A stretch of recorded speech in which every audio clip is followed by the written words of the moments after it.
First 2 weeks అలాగే ఉంటుంది. ఆ తర్వాత పబ్లిసిటీతో అలా అలా అలా అలా పైకి లేపుతాం. మా టార్గెట్ మేము రీచ్ అవుతాం. నువ్వేదో లోఫర్ గాడ్లా ఉన్నావే. సినిమాలు తీయటం ఈజీ అనుకున్నావా?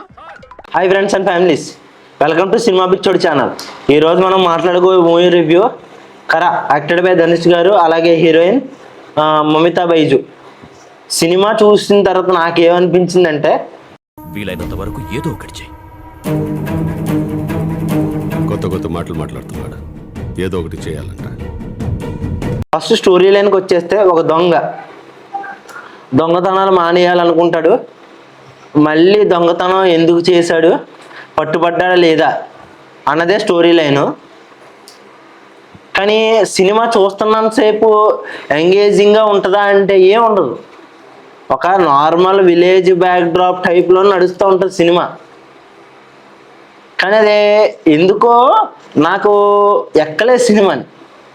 ఈ తమిళ ఇండస్ట్రీ వాళ్ళు 1000 crores కొట్టడానికి చాలా టైం పడుతుంది. ఎందుకంటే వాళ్ళు కొడతారా లేదా కూడా క్వశ్చన్ మార్కే. ఎందుకని నేను మాట అంటున్నానంటే, వాళ్ళు ఇంకా ఇదే రిపీటెడ్గా ఉంది. ఏంటంటే ఆ మెసేజ్ ఓరియంటెడ్ ఫిలిమ్స్ అని చెప్తా ఉన్నారు కదా, అది ఎవ్వరికి అవసరం లేదు. ఇప్పుడు ఆడియన్స్ అందరూ కోరుకునేది ఏంటి, మీరన్నానే చూసేవాళ్ళు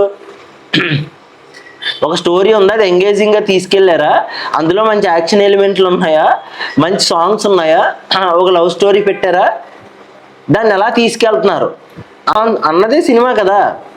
అది కాకుండా మేము మెసేజ్లు ఇస్తామంటే వాళ్ళు ఇంకా మెసేజ్ ఓరియంటెడ్ ఫిలిమ్స్ ఏంటంటే ఇంకా ఎప్పటికీ అలా చప్పగా పడుకుంటూనే ఉంటాయి, అవి నిలబడవు. ఎందుకంటే ఇది ఆ రొటీన్గా మెసేజ్లు ఇస్తూ ఉంటే ఎవరు చూస్తారు. తమిళ వాళ్ళు అందరూ కూడా ఇంకా తగ్గించారు సినిమాలు.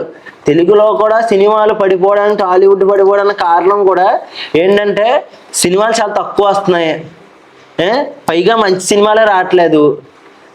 జనవరిలో ఏదన్నా చూసుకుంటే సినిమా నాకు నచ్చింది ఏమన్నా నారి నరుమరే ఉంది కదా, ఆ సినిమా తప్ప మనశంకర్ వరప్రసాద్ కానీ, భర్త మహాశైల విజ్ఞప్తి కానీ, రాజాసాబ్ కానీ ఏమీ లేవు, అన్నీ చెత్తే. ఈ ఏప్రిల్ నడుస్తుంది, గత 3-4 నెలల నుంచి ఏ సినిమాలు సరిగ్గా లేవు. మంచి సినిమా ఒకటి వస్తే ఒకటి, టాలీవుడ్ నుంచి కూడా మంచి సినిమాలు లేవు. సమ్మర్లో రావాల్సిన సినిమాలన్నీ వారని చెప్పి ఫస్ట్ టాక్సిక్ పోస్ట్ పోన్ అయింది, దాని తర్వాత పెద్ది అన్నారు, ఇంకా ప్యారడైజ్ ఇంకా అది జూన్ నుంచి జూలై నుంచి ఇంకా ఆగస్ట్ అన్నారు, దాని తర్వాత డిసెంబర్కి పోయింది, ఇప్పుడు జనవరికి కూడా పోయేలా ఉంది. నెక్స్ట్ జనవరి అంత ఏం చేస్తున్నారో తెలియదు. ఇంకా విశ్వంబరావు గురించి మాట్లాడుకుంటేనేమో విశ్వంబరావు కూడా సమ్మర్లో రావాల్సింది పోయింది. కమింగ్ టు ఈ సినిమాకి వస్తే, కారాలు అసలు వాళ్ళు చెప్పిన లైన్కి, వాళ్ళు తీసిన విధానానికి ఏది పొంతం లేదండి. ఒక్క ధనుష్ గారి యాక్టింగ్ తప్ప, మమితా బైజు యాక్టింగ్ తప్ప ఇంకేం లేదండి సినిమాలో. క్యారెక్టర్స్ మాత్రం యాక్ట్ చేసినాయి. సినిమాలో వాళ్ళు తీసుకున్న స్టోరీ లైన్ వేరు, వాళ్ళు స్క్రీన్ మీద చూపించిన స్క్రీన్ ప్లే వేరు. కనీసం ట్రైన్ అన్నా స్టార్టింగ్ నుంచి ఎండింగ్ ఒక పాయింట్ ఉంటుంది, పట్టాల మీద స్ట్రైట్గా వెళ్తుంది. ఈ సినిమాలకు కాదు, ఒక లైన్ చెప్పి ఇటు వెళ్తుంది, అటు వెళ్తుంది, అటు తిరుగుద్ది, ఇటు తిరుగుద్ది, ఏదేదో చెప్తూ ఉంటారు. అది ఎందుకు వెళ్తుందో ఎటు వెళ్తుందో తెలియదు. వీళ్ళు అసలు ఏం తీద్దాం అనుకున్నా, ఏం తీసారో వీళ్ళకే తెలియదు. డైరెక్టర్ విఘ్నేష్ రాజా అంట. కానీ ధనుష్ గారు యాక్టింగ్ చేస్తున్నారండి, కానీ పర్ఫెక్ట్ స్టోరీలు ఎంచుకోవాలి. ఇంకా తమిళ బ్యాక్డ్రాప్ టైప్లోనే ఇంకెందుకు తీయటం, ఇది తెలుగు తమిళ్ మిక్స్లో కనబడుతూ ఉంటుంది. కానీ ఏంటంటే అలా చెప్పాల్సింది ఏదైతే అనుకున్నారో చెప్పలేదు. మీకు ఒక ఎగ్జాంపుల్ చెప్తాను. ఇప్పుడు మీకు డబ్బులు కావాలి, మీ జేబులో డబ్బులు లేవు. మీ నాన్నగారి దగ్గరికి వచ్చినప్పుడు, నాన్న డబ్బులు కావాలని అడిగినప్పుడు డాడీ అడుగుతారు కదా, డబ్బులు ఎందుకు కావాలంటే ఫ్రెండ్స్తో సినిమాకి వెళ్తున్నాను నాన్న డబ్బులు కావాలి, లేదంటే బయటికి వెళ్తున్నాను నాన్న డబ్బులు లేవు డబ్బులు కావాలి అని ఏదో ఒక రీజన్ ఉంటుంది కదా. ఈ సినిమాలో మన ధనుష్ గారు వాళ్ళ నాన్నగారి దగ్గరికి వచ్చి డబ్బులు అడుగుతారు. డబ్బులు అడిగితే, ఎందుకని అడిగితే హోటల్ పెట్టుకుందాం అనుకుంటున్నాడు మెస్ అనేది వాళ్ళ నాన్నకి చెప్పడు. మనోడు దొంగ అన్నప్పుడు వాళ్ళ నాన్న దొంగ అన్నా కూడా చాలా దగ్గరికి తీసుకుని, ఎన్నాళ్ళకి మమ్మల్ని దగ్గరికి వచ్చావా అని చెప్పి వాళ్ళ నాన్న చాలా ఆనందపడతాడు. అలాంటి టైంలో కొడుకు బాగుపడుతున్నాడంటే నాన్నకి అంతకన్నా ఇంకేముంటుంది చెప్పండి.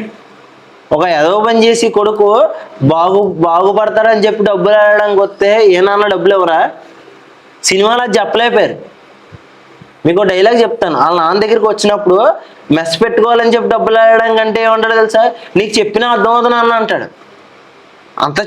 ఎంత చదువుకున్నా అన్నా కూడా నేను హోటల్ పెడతాను అన్న అంటే అర్థమవుతా? హోటల్ అంటే తెలీదా? అది చెప్పరు. అది చెప్పకుండా సినిమా మొత్తం తిప్పుతారు. ఈ మధ్యలో వీళ్ళ నాన్న పోతాడు, వీళ్ళ నాన్న పోతే వీళ్ళ నాన్న కోసం పోరాటం. ఈ మధ్యలో అది వేరే చోట వెళ్తుంది. ఎన్ని మెలికలు ఉంటాయంటే సినిమాలో. వాళ్ళు ఏం స్టోరీ రాసుకున్నారో ఏం తీసారో వాళ్ళకే అర్థం అవ్వట్లేదు. తమిళ ఇండస్ట్రీ వాళ్ళు ఇంకా తమిళ నేటివిటీకి తగ్గట్టు సినిమాలు తీస్తూ ఉంటే ఇంకెవ్వరు చూడరండి.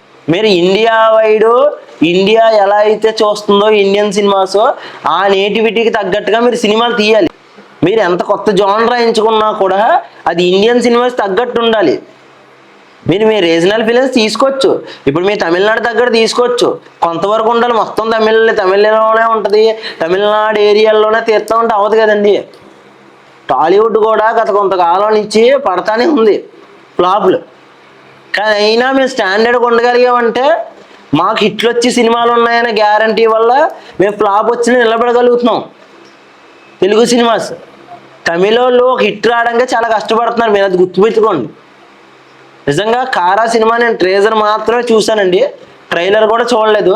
తమిళ్లో ట్రైలర్ చూశాను, నాకు అంత పెద్ద గొప్పగా అనిపించలేదు. సినిమా ఏముంటుందిలే అనుకుంటే సినిమా ఏదోలా ఉంది. ఇంకా మ్యూజిక్ అదే ఇంకా అంతంత మాత్రం పెద్ద ఏం లేదు సినిమాలోని. ఏదో ఒక్క చోట ఎలివేషన్ అవ్వడానికి మీరు ట్రైలర్లో వాటిల్లో చూస్తే నడుచుకుంటూ వస్తాడు ఆ ఒక్క సీన్కి తప్ప సినిమా ఎక్కడా పెద్ద ఏం లేదండి. ఇంకా ఇంతకన్నా మనం ఎక్కువ మాట్లాడలేం సినిమాల గురించి. మీరు ఆల్రెడీ సినిమా చూస్తుంటే మీకు ఎలా అనిపించిందో కామెంట్ సెక్షన్లో అయితే చెప్పండి. మళ్ళీ మనం కొత్త వీడియోతో అయితే కలుద్దాం. ఉంటానండి, బాయ్, జై హింద్.